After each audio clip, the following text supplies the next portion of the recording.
আসসালামু আলাইকুম গাইজ, আমি তিশা। তো চলে আসলাম আরেকটা নতুন ভিডিও নিয়ে। তো প্রায় অনেকদিন পর আমরা বাসে করে কালীগঞ্জ থেকে বাসে করে ঢাকায় যাচ্ছি। তো 8:30 নাগাদ এই যে বাসা থেকে বের হয়ে গেলাম, আর এই যে স্পেশাল কালীগঞ্জের ভ্যান, যেটা আমার ছোটবেলা থেকে পছন্দ আর ইদানিং দেখে আমার ছেলেরও পছন্দ। তো যাই হোক, আমরা এবারে করে যাচ্ছি।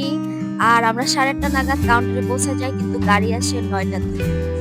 আর এই আধা ঘন্টা সুলাইমান আমারে আর ওর আব্বুরে একদম নাজেহাল অবস্থা করে দেয়। তো খানিকক্ষণ বলতে অনেকক্ষণ, আধা ঘন্টা মানে ওই সময় মনে হচ্ছে অনেকক্ষণ পর আর কি গাড়ি আসে। তো আমরা অবশেষে গাড়িতে উঠি। আর সুলাইমানের এটা ফার্স্ট টাইম ছিল স্লিপারে। সে তো প্রচুর খুশি, আর একদম দুষ্টামি করতে করতে আর প্রচুর পরিমাণে মজা করতে করতে আমার সময়টা কেটে যায়। তো আরেকটা কথা, আপনারা যে যেখান থেকে আমাদের ভিডিওটা দেখতেছেন না কেন, অবশ্যই ফেসবুক থেকে লাইক কমেন্ট শেয়ার করতে ভুলবেন না, আর ইউটিউব থেকে দেখলে অবশ্যই সাবস্ক্রাইব করবেন।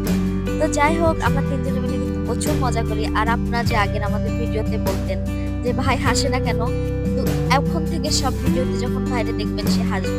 তো এই যে আমি তারে বলতেছিলাম, সে কিন্তু বলতেছে যে এই যে ভাই হাসছে। তো যাই হোক, তিনজনে মিলে প্রচুর পরিমাণে মজা করি। আর আমার সুলাইমান এই যে আবার হাই দিচ্ছে, সে আবার দেখলাম ইদানিং আমি ভিডিও করলে প্রচুর পরিমাণে হাই দেয়। তো যাই হোক, এক পর্যায়ে সুলাইমান আর কি ঘুম পড়ে, আর আমরা দুজনে মিলে একদম মানে জানলার পর্দাটা খুলে দিয়ে প্রচুর পরিমাণে গল্প করি, আর রাস্তার দেখতে দেখতে অনেকটা সময় পার করি। তো সে আমি আবারও বলছিলাম যে হাসো না কেন, সে কিন্তু আবারও হাসে। তো যাই হোক, এখন তো ঠান্ডা পড়েই গেছে, আর ঠান্ডা পড়া মানে প্রচুর ঘোরা। তো সামনে আমাদের অনেক অনেক ভিডিও আসতেছে, আশা করি আপনারা সবাই আমাদের ভিডিওগুলো দেখবেন। তো অবশেষে আমরা গোপালগঞ্জ থেকে একটু সামনে হয়তো পানশিতে নামি। আর পানশিতে নেমে আমার তো আর কি আগে আমার খাওয়া, যেহেতু আমি রাত্রেবেলা খাইনি, আমার প্রচুর পরিমাণ খিদে লাগে। তো আমি নামার সময় কিন্তু চোখ খুলতে পারতেছিলাম না।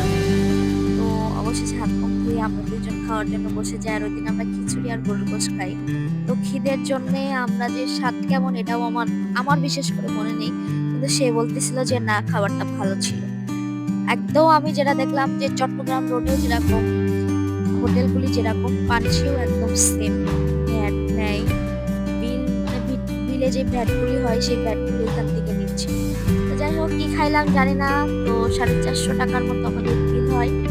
আর এই যে বাইরে এসে আমরা একটু দেখলাম আবহাওয়াটা মাশাআল্লাহ অনেক সুন্দর, ঠান্ডা ঠান্ডা। এই সময়টা খুবই ভালো লাগতেছিল, চারিদিকে কুয়াশা। আর অনেকটা সময় আমরা বাইরে হাঁটলাম। এই রাস্তা দিয়ে আমরা দুজন মোটরসাইকেল নিয়ে যাই।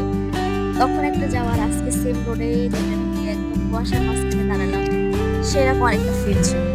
তো অবশেষে আমরা গাড়িতে উঠে পড়লাম, আবার ছোট্ট করে একটা ঘুম দিলাম আর চলে আসলাম ঢাকায়। তো আজকের ভিডিওটা এই পর্যন্তই। আজকে একটু বেশি তাড়াতাড়ি বললাম, তো সবাই কিছু মনে করবেন না। ভিডিওটা শেষ পর্যন্ত দেখবেন। আল্লাহ হাফেজ, ভালো থাকবেন সবাই।